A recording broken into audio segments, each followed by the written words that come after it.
अस्सलाम वालेकुम। Start with the name of Allah. आज जो आपका टॉपिक है वो आपके पास है राइबोफ्लेविन। राइबोफ्लेविन क्या है, सबसे पहले इसके हम इंट्रोडक्शन पर बात करते हैं। राइबोफ्लेविन और vitamin B 2 is a water soluble heat stable vitamin.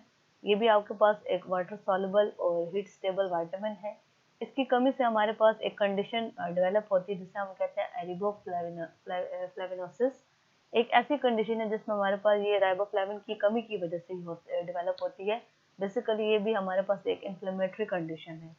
इसमें हमारे पास एक आता है आपके पास, अगर आप उसे कह सकते हो कि सिम्टम्स क्या है इसके बजाय हमें कैसा नजर आएगा, तो उसमें एक कंडीशन है एंगुलर स्टेमोटाइटिस।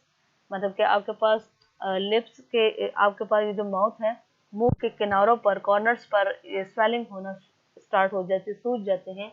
और इसके साथ साथ इस पर आपको रेड कलर के पैचेस, सुर्ख कलर के धब्बे नजर आना स्टार्ट हो जाते हैं।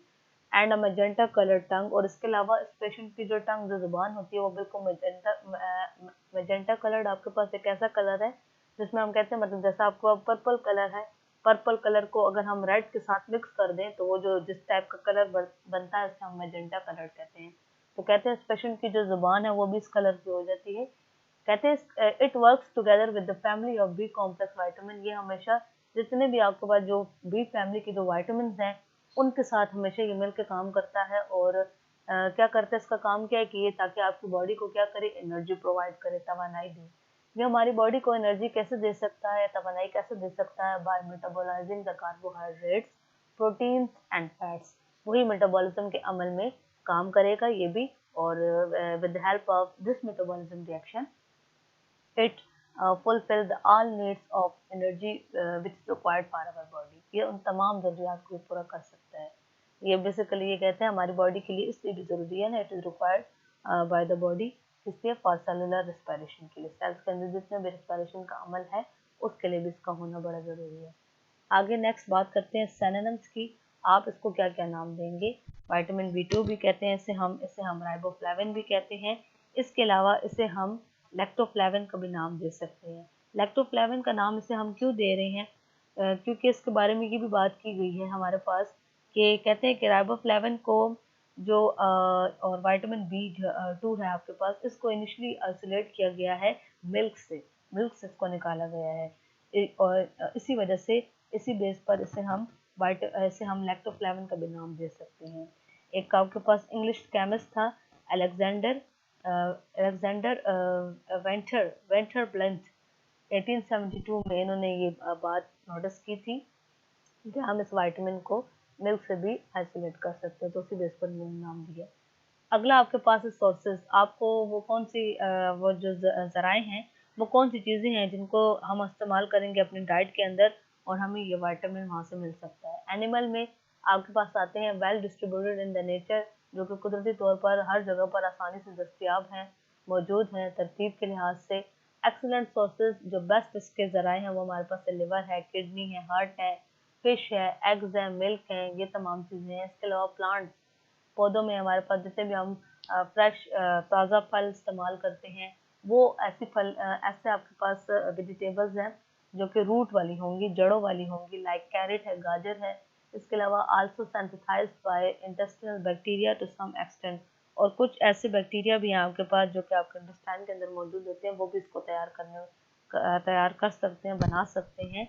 जैसे कि इससे पीछे भी हमने ये बात की थी एक विटामिन में, तो कहता है वो बैक्टीरिया यहाँ पर भी इन्वॉल्व हो सकते हैं। नेक्स्ट हम बात करते हैं आपके पास कि आया इसके फंक्शंस क्या हैं आपके पास, ये इसके काम क्या क्या है। कहता है इसके हम यूज़ करते हैं फॉर सर्विकल कैंसर के लिए, सर्विक्स के कैंसर को ठीक करने के लिए, माइग्रेन हेडेक्स के लिए। बाद लोगों को बड़े शदीद किस्म के सर दर्द होते हैं एक साइड पर, जो बड़ा सवेयर किस्म का होता है, उसको ट्रीट करने के लिए, उसका इलाज करने के लिए। इसके अलावा it is also use for treating acne, दानों को ठीक करने के लिए, मसल क्रैम्प्स, पट्टों में एक अजीब किस्म का खिंचाव आने की वजह से उनमें एक अजीब किस्म का दर्द रहता है, उसको ट्रीट करने के लिए। बर्निंग फीट सिंड्रोम, पाँव में एक अजीब किस्म की बर्निंग सेंसेशन होना शुरू हो जाती है, जलन होना स्टार्ट हो जाती है, जिसकी वजह से पाँव अक्सर स्वेल हो जाते हैं, सूज जाते हैं, रेड हो जाते हैं, सुर्ख कलर के होते हैं, और उनके ऊपर एक अजीब किस्म की इचिंग, खारिश होना स्टार्ट हो जाती है। उस कंडीशन को कहता है सही करने के लिए हम इसको इस्तेमाल कर सकते हैं। Some people use riboflavin for eye condition, कुछ लोग इसको आंखों की हालात के लिए भी इस्तेमाल करते हैं। कुछ आपके पास आइज के अंदर कुछ बीमारियां होंगी उनको ट्रीट करने के लिए इसमें आता है, इंक्लूडिंग आई फैटिक, आंखों का थक जाना, थकावट, मसल्स जब बिल्कुल इसमें थक जाते हैं, बाज़ दफ़ा प्रेशर्स की वजह से, या बाज़ दफ़ा ऐसे होते हैं कि बाज़ लोग के जो आई मसल्स है वो बड़े वीक होते हैं, ब्राइट लाइट को जो है वो नहीं फेस कर पाते, ये भी हो सकता है इसमें। कैटरेक्स, कैटरेक्स एक ऐसी कंडीशन है जिसमें clouding of the eye lens, आपकी आंख का जो लेंस है ना, लेंस, इस लेंस पर बाज़ दफ़ा एक धुंधलापन सा आ जाता है। फर्ज करें किसी के लेंस के ऊपर एक लेयर सी आ जाती है कुछ, और उसके लेंस के आगे एक ऐसा इमेज बन जाता है, एक ऐसी तस्वीर बनती है कि जिससे अगर वो जिस चीज़ को भी देखेगा तो वो देन वो चीज़ उसको क्लियर नज़र नहीं आती, बिल्कुल धुंधली वो चीज़ होती है। तो या फिर उसको बाज़ दफ़ा वो एक एक इमेज जो है वो डबल डबल नज़र आना, ट्रबल विजन होती है, सही तरीके से वो नहीं देख सकता। इसके अलावा ग्लूकोमा, ये भी एक ऐसी कंडीशन है जिसमें हमारे पास बाज़ दफ़ा आपकी आइज़ के अंदर जो ऑप्टिक नर्व्स होती हैं वो डैमेज हो जाती हैं due to the high pressure which is exerted on your eyes. अगर आइज़ के ऊपर किसी भी किस्म का दबाव पड़ता है शदीद किस्म का, तो उसकी वजह से वो उसकी ऑप्टिक नर्व्स को डैमेज कर देता है, और उसकी ऑप्टिक नर्व्स के डैमेज होने की वजह से वो जो आपकी हेल्दी विजन है, तो सही तरीके से आपको नज़र आने वाला जो तमाम आपका नज़रिया है आपकी आंखों का, वो मुतासर हो जाता है, जिसकी वजह से वो सही नहीं देख सकते। और ये अक्सर औकात ऐसे लोग हैं जो कि जिनकी एज बहुत ज़्यादा हो, ओल्ड एज, ओवर देन 60 से ज़्यादा, उनमें ये कंडीशन डेवलप होती है, तो उसको ट्रीट करने के लिए हम इसे यूज़ कर सकते हैं। और अदर यूजेस, इसके अलावा इसे हम यूज़ करते हैं इंक्रीजिंग एनर्जी लेवल्स, तवानाई के मरहाइल को बढ़ाने के लिए, जैसे कि बूस्टिंग इम्यून सिस्टम फंक्शन, हमारे इम्यून सिस्टम को स्पीड अप करने के लिए हम इसे इस्तेमाल कर सकते हैं। मेंटेनिंग हेल्दी हेयर, हमारे अगर बाल हम चाहते हैं कि वो बिल्कुल सेहतमंद रहें और उनको हम बरकरार रखना चाहते हैं, इनकी इनकी जो हेल्दीनेस है, तो उसको मेंटेन करने के लिए हम इसे इस्तेमाल कर सकते हैं। हमारी स्किन को ठीक रखने के लिए म्यूकस मेम्ब्रेन्स को वो मतलब तरीके से वो रहे, उसका स्ट्रक्चर डैमेज ना हो, कोई नुकसान ना पहुंचे उसके लिए। और नेल्स, नेल्स को प्रॉपर उनका स्ट्रक्चर रहे, एक प्रॉपर उनकी डेवलपमेंट हो, एक अच्छा उनका जो जितना भी जो एक आपके पास जो उनका बढ़ने का जो अमल है उसमें कोई रुकावट ना आए और सही तरीके से उनकी नशोनुमा हो, तो उसके लिए हम इसे यूज़ कर सकते हैं।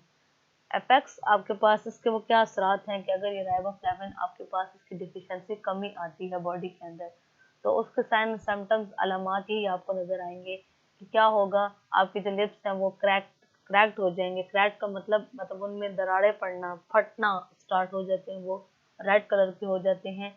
इन्फ्लेमेशन हो जाती है आपकी of the leaning of the mouth, मतलब ये जो मुंह के जो किनारे होते हैं बिल्कुल लिप्स के इनमें, और इसके अलावा वो स्वेल हो जाते हैं, रेड हो जाते हैं बिल्कुल, एंड टंग और जुबान के ऊपर भी यही कंडीशन डेवलप हो जाती है। माउथ अल्सर्स, मुंह के अंदर जख्म बनना शुरू हो जाते हैं, cracks at the corners of the mouth and sour throat, और इसके अलावा गले का दुखना शदीद किस्म का। इट्स डिफिशिएंसी में also cause dry and scaling skin, इसके अलावा इसकी कमी से एक और भी बात वाज़ेह होती है, एक और भी चीज़ देखी जाती है कि आपकी स्किन बिल्कुल खुश्क हो जाती है, उसके साथ साथ आपकी स्किन स्केलिंग का मतलब ये जो उतरना स्टार्ट हो जाती है स्किन, इसे कहा जाता है। अच्छा, लास्ट में मैं ये बात कर दूं कि चूंकि टॉक्सिसिटी की अगर बात करें हम, तो अक्सर कुछ विटामिन्स की टॉक्सिसिटी हम डिस्कस नहीं करते, तो वो इसीलिए भी डिस्कस नहीं की जाती कि उनकी टॉक्सिसिटी इतनी नहीं होती हमारे पास, मतलब बहुत वो कम हमारे पास टॉक्सिक होते हैं, इसीलिए हम उनको डिस्कस नहीं करते या बुक्स में उसका जिक्र नहीं होता। तो विटामिन बी 2 की टॉक्सिसिटी के बारे में ये मैं बता दूं कि अगर ये हमारे पास टॉक्सिसिटी इसकी ज़्यादा हो भी जाती है तो सिर्फ ये हमारे लिवर को डैमेज करेगा, लेकिन इसकी टॉक्सिसिटी का ये पॉजिटिव पॉइंट ये है कि वो कंट्रोल हो सकती है। और दूसरी बात ये है कि अगर हमारे पास ये राइबोफ्लेविन आपके पास ज़्यादा अगर हो भी जाए, तो ये तभी ज़्यादा होता है कि अगर आप जितने भी सप्लीमेंट्स इस्तेमाल कर रहे हैं, उनको ओरली ले रहे हैं या उनको इंजेक्शन के फॉर्म में आप अपनी बॉडी के अंदर इंजेक्ट कर रहे हैं, तो देन तभी इनका लेवल इंक्रीज होता है। और ये है कि फिर वो आपकी बॉडी के लिए इसलिए भी नुकसान देह नहीं है, क्योंकि आपकी बॉडी इस विटामिन को स्टोर ही नहीं करती। मतलब वो वही बात है कि जितना अमाउंट उसको ज़रूरत पड़ता है आपकी बॉडी को, वो उसको स्टोर कर उसको इस्तेमाल कर लेता है, देन जो एक्सेस अमाउंट है वो आपकी यूरिन के थ्रू से वो आपकी बॉडी से स्केप आउट हो जाता है, निकल जाता है। तो ये इसमें कोई ऐसा वो नहीं है, कुदरती तौर पर आपके बॉडी के अंदर एक ऐसा निज़ाम मौजूद है कि देन वो उसको मेंटेन कर सकते हैं, इसमें कोई ऐसा नुकसान नहीं है, इसकी टॉक्सिसिटी हमारे पास रेयर है। तो आप इस पॉइंट इस यहाँ तक कि आपका जो टॉपिक है वो एंड हो गया। आपको इसमें जो भी पॉइंट क्लियर नहीं है देन वो आप इसमें क्वेश्चंस कर लें।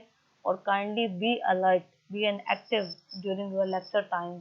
आप अपने हर वीडियो को गौर से सुने, हर पॉइंट अपना आपका क्लियर होना चाहिए। ये नहीं कि आपने वीडियो नहीं सुनी और इग्नोर किया उसको। देन आप कोशिश करें कि इस टाइम से भी आप लोग फ़ायदा उठाएं। और इसके अलावा आप अपनी बुक से भी देखें वो पॉइंट्स। और ये सारे पॉइंट्स वही होते हैं जो कुछ आपके बुक के अंदर भी हैं। अगर फिर भी कोई पॉइंट आपको क्लियर नहीं होता तो उसमें कंफ्यूज नहीं होना कि यहाँ पर ऐसा पॉइंट है और वहाँ पर चेंज पॉइंट है। कॉन्सेप्ट आपका एक ही है तमाम जगहों के ऊपर। Thank you.